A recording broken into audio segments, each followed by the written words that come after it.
Entrons dans le repos de Dieu.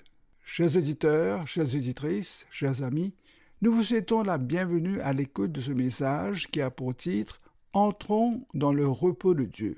C'est un de ces titres qui nous prennent par surprise, car ce n'est certainement pas le genre d'invitation à laquelle nous nous attendons par les temps que nous traversons ces jours-ci. En effet, vu les nombreuses causes d'anxiété et d'angoisse, vu les gros et petits problèmes que nous avons dans la vie quotidienne, par exemple la cherté de la vie, vu les contraintes de votre budget personnel, vu les charges et fardeaux que vous portez en termes de responsabilité familiale, professionnelle et sociale, vu les rapports difficiles avec votre entourage, vous vous dites que l'idée d'un simple repos physique tant souhaité peut à peine être envisagée. Et maintenant, on vous invite à entrer dans le repos de Dieu. C'est comme une invitation qui vient d'une autre planète, dites-vous. Je comprends ce scepticisme que vous ressentez. Vous vous dites que ce n'est pas possible qu'on vienne nous faire croire qu'une porte nous est ouverte et que nous pouvons simplement passer de notre quotidien, empêtrés que nous le sommes dans toutes sortes de tracasseries et autres soucis de santé, pour pénétrer, comme par magie, dans un monde nouveau où le repos physique, le repos mental et le repos spirituel nous attendent. C'est trop beau pour être vrai.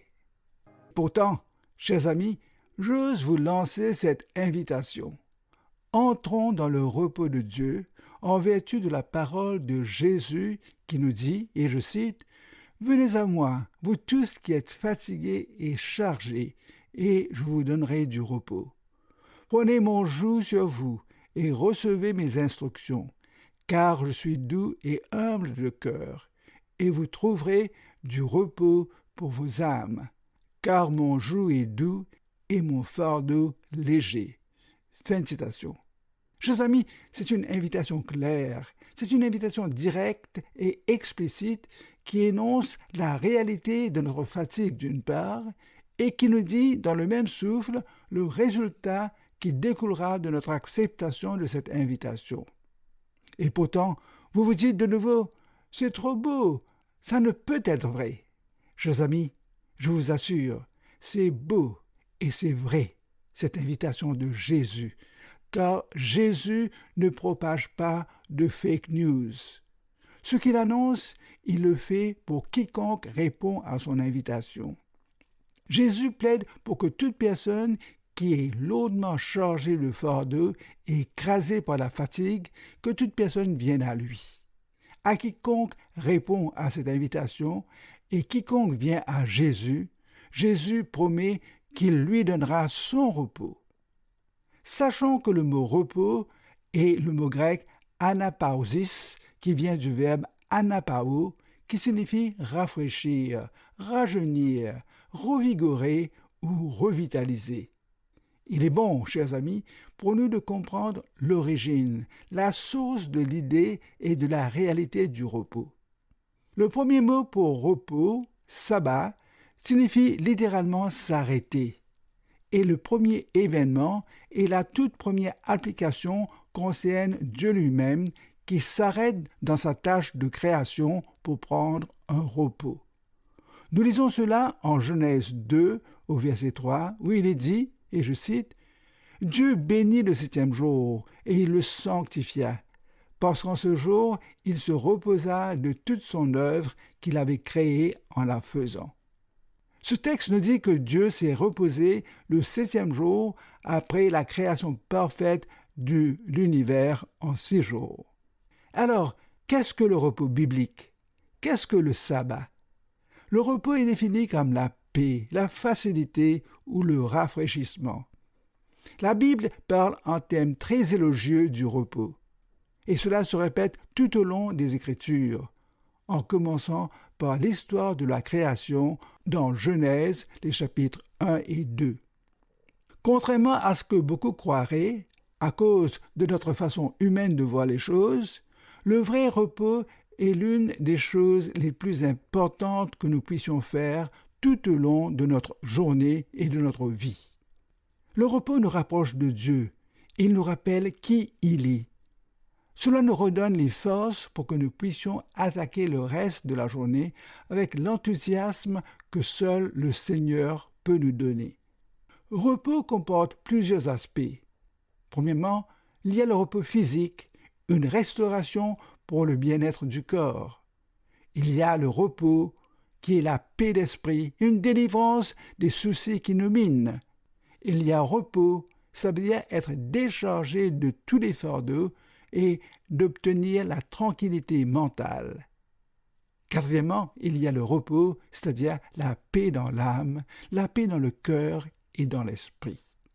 Le mot français pause trouve son origine du mot latin pausa, qui est issu du grec pausis, qui veut dire cessation. Chers amis, sachez qu'il a, depuis le commencement, été le désir de Dieu d'installer l'homme dans un lieu de repos agréable sous son regard. Écoutons sans tarder ces paroles du psalmiste. Et je cite, « Celui qui demeure sous l'abri du Très-Haut repose à l'ombre du Tout-Puissant.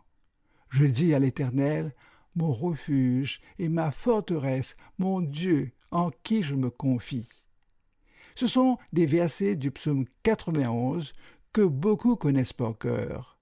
D'où le plan de Dieu de mettre l'homme et la femme dans le jardin d'Éden que Dieu parcourait. Dieu leur a donné la charge pour cultiver et garder ce jardin. Hélas, à cause de sa désobéissance, l'homme a été banni du jardin. Non seulement banni, mais même le sol a été maudit. La malédiction subie par la création à cause de l'homme désobéissant est ainsi expliquée. Et je cite, « Ainsi la création attend-elle avec un ardent désir la révélation des fils de Dieu. Car la création a été soumise à la vanité, non de son gré, mais à cause de celui qui l'y a soumise, avec l'espérance qu'elle aussi sera affranchie de la servitude de la corruption pour avoir part à la liberté de la gloire des enfants de Dieu. » Je viens de citer Romains 8, les versets 19 à 21. Par ailleurs, la première désobéissance de l'homme a continué de plus belle et sous toutes les formes imaginables du péché, après la délivrance miraculeuse que Dieu a œuvrée en faveur de son peuple lors de la sortie de leur esclavage d'Égypte. Après plus de 4 siècles de servitude, le répit était nécessaire pour ce peuple. En plus, la fatigue d'une longue traversée du désert les conduirait vers un repos tant souhaité, préparé par Dieu. Mais leur cœur était rebelle, ils avaient le cou raide, comme nous dit la Bible.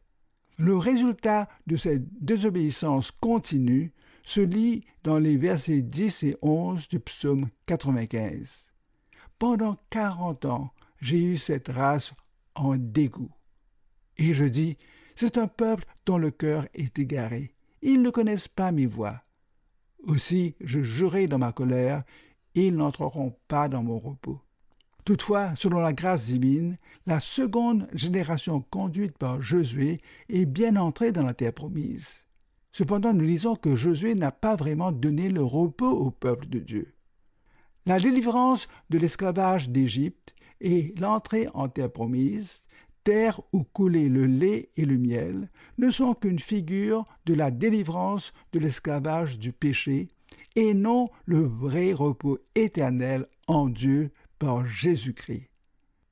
Le temps qui nous est alloué dans ce court message nous oblige à faire un bond pour rapidement passer de l'époque de Josué à la lettre aux Hébreux. Et nous disons, car si Josué leur eût donné le repos, et nous lisons cela en Hébreux 4, 8, et je continue, il ne parlerait pas après cela d'un autre jour. Et l'auteur de l'épître continue au verset 9, et je cite, « Il y a donc un repos de sabbat réservé au peuple de Dieu. » Ce peuple de Dieu regroupe ceux et celles qui ont été transformés spirituellement par l'Esprit de Dieu par la foi, comme Abraham dans l'Ancien Testament. Et ce peuple de Dieu comprend aussi ceux et celles transformés spirituellement au moment de la nouvelle naissance par la foi en Jésus qui a expié tous les péchés de l'humanité par sa mort rédemptrice sur la croix du Calvaire. Il reste donc un repos pour le peuple de Dieu. Tout cela ensemble prouve qu'il y a un repos pour le peuple de Dieu. Il s'agit ici d'un repos spirituel, un repos réel et durable, supérieur au repos accordé au peuple de Dieu par Josué. La mention de Josué nous rappelle que le nom de Jésus est le même que Josué. Le deuxième Josué, c'est-à-dire Jésus, accomplit à la perfection ce que le premier Josué leur avait laissé comme avant-goût. Jésus est bien plus grand que Moïse. Jésus est bien plus grand que le premier Josué. Chers amis, entrons dans le repos de Dieu. C'est mon invitation. Ce repos est maintenant non pas dans un lieu ou un espace reposant, mais il se trouve dans une personne, dans la personne de Jésus-Christ. Ce repos ne se trouve pas dans l'adoption des doctrines ou des idées. Par simple analogie, si vous rencontrez un enfant troublé qui pleure à cause de l'absence de sa maman, et vous essayez de le réconforter en le distrayant par des paroles bien intentionnées de réconfort, cela ne servira pas à grand-chose. Mais quand maman arrive, l'enfant est à nouveau heureux et rassuré. Celui qui est entré dans le repos de Dieu a lui aussi cessé ses œuvres. Entrer dans ce repos signifie ne plus avoir besoin de se forcer pour gagner ou mériter par ses propres efforts la présence bénie de Dieu. L'idée est qu'il ne faut pas fonder notre propre sainteté sur la base de nos bonnes actions. Car connaître le salut que nous accorde Jésus signifie cesser ses propres œuvres et se reposer en toute sécurité en l'œuvre que Christ a déjà parfaitement accomplie sur la croix pour nous tous. Cette cessation des œuvres, comme base de justice, accomplit notre repos de sabbat. Dieu s'est reposé de ses œuvres le jour du sabbat original de Genèse 2:22, parce que son œuvre de création était terminée. De la même manière, nous cessons de faire des œuvres pour être justes à nos propres yeux, parce que Jésus a terminé son œuvre pour nous réconcilier avec Dieu sur la croix. Car celui qui entre dans le repos de Dieu se repose de ses œuvres, comme Dieu s'est reposé des siennes. Efforçons-nous donc d'entrer dans ce repos, afin que personne tombe en donnant le même exemple de désobéissance. C'est une exhortation d'entrer dans le repos de Dieu par la foi, selon sa fidélité divine et sa parole et sa promesse. Chers amis, deux choses sont importantes. Premièrement, Dieu veut nous accorder gratuitement sa sainteté par la foi en Jésus. Et deuxièmement, une fois saint comme lui, Dieu veut que nous jouissions d'un repos semblable au sien. Soyons diligents pour entrer dans ce repos. Le repos est là, accessible, mais Dieu ne nous l'impose pas. Nous devons entrer dans ce repos. Il est clair que tout dépend de notre foi. Mais cela demande une foi diligente. Cela nous montre que la foi n'est pas passive. Il faut de la diligence pour faire confiance, compter sur et s'accrocher à Jésus et à son œuvre de rédemption sur la croix en notre faveur. De peur que quiconque ne tombe selon le même exemple désobéissance. Si nous ne faisons pas preuve de diligence pour entrer dans ce repos, le résultat sera un désastre. Nous pouvons tomber, rater ce repos à cause de la même désobéissance. Nous pouvons tomber par manque de foi, tout comme le peuple de Dieu l'a fait dans le désert. Le commentateur John Owen a décrit 5 caractéristiques de ce repos pour celui qui croit en Jésus. Le repos signifie la paix, la réconciliation avec Dieu. Le repos signifie la liberté d'esprit dans l'adoration et le service de Dieu. Le repos signifie la délivrance du fardeau de l'observance des règlements et autres lois écrasantes. Le repos signifie la liberté du culte selon l'Évangile. Et le repos signifie le repos dont Dieu lui-même jouit. Le désir du repos est inné en l'homme. Le repos est ancré dans l'âme de l'homme. Et c'est Dieu seul qui peut satisfaire notre profond besoin. C'est pour cette raison que Dieu s'est incarné en Jésus afin de nous lancer cette invitation à entrer dans son repos. Le repos comme la vie éternelle font partie du plan de Dieu pour l'homme qui est le couronnement de la création. À tel point que Dieu se fait homme en Jésus pour restaurer l'homme dans le plan de Dieu. Venez à moi, vous tous qui êtes fatigués et chargés, je vous donnerai du repos. Prenez mon joug sur vous et recevez mes instructions, car je suis doux et humble de cœur, et vous trouverez du repos pour vos âmes. Car mon joug est doux et mon fardeau léger. Venez. Jésus n'exclut personne, il ne rejette personne. Il les appelle tous à lui. Son invitation est venez. Non pas d'aller vers quelqu'un ou quelque chose, mais venez à moi, nous invite-t-il. C'est à lui, Jésus, à lui-même que nous devons venir en toute confiance personnelle. Ce n'est pas en adoptant une doctrine religieuse, quelque ordonnance spirituelle, mais en répondant à une invitation du Sauveur lui-même. Dites sans tarder, chers amis, dites « Oui, Seigneur Jésus, je viens à toi. Pardonne-moi pour tous mes péchés, je me repens, je te demande de me couvrir par ton sang. » Venez, vous tous qui travaillez et êtes chargés. Jésus adresse son appel à ceux qui sont chargés.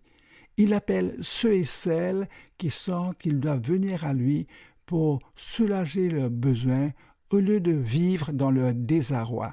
Selon le commentateur Carson, le travail implique des fardeaux que nous prenons sur nous-mêmes et être lourdement chargé implique les fardeaux que les autres imposent sur nous.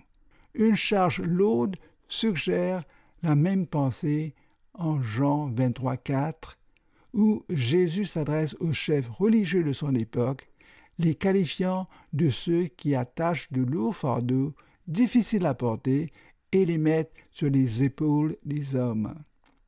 Prenez mon joug sur vous et apprenez de moi. Le joug est une forte pièce de bois qu'on met sur la nuque des bœufs pour les atteler. Au figuré, le joug est une contrainte matérielle ou morale, par exemple le joug du tyran ou bien le joug des préjugés. Chers amis, dites sans tarder, « Oui, Seigneur Jésus, je viens à toi.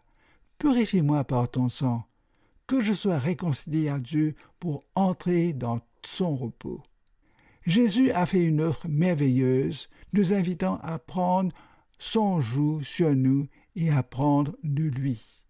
Nous devons venir en tant que disciples pour apprendre, en étant disposés à être soumis sous son joug. Selon le commentateur Adam Clarke, les Juifs utilisaient couramment l'idée du joug pour exprimer l'obligation de quelqu'un envers Dieu. Il y a le joug du royaume, le joug de la loi, le joug du commandement, le joug de la repentance, le joug de la foi et le joug général de Dieu.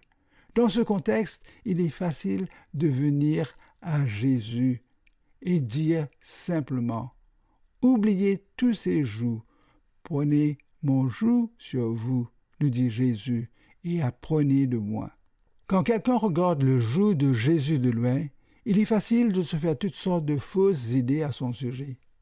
Mais si seulement nous écoutons ce que nous dit Jésus, « Prenez mon joug sur vous », nous le prendrons et nous verrons de quel joug il s'agit.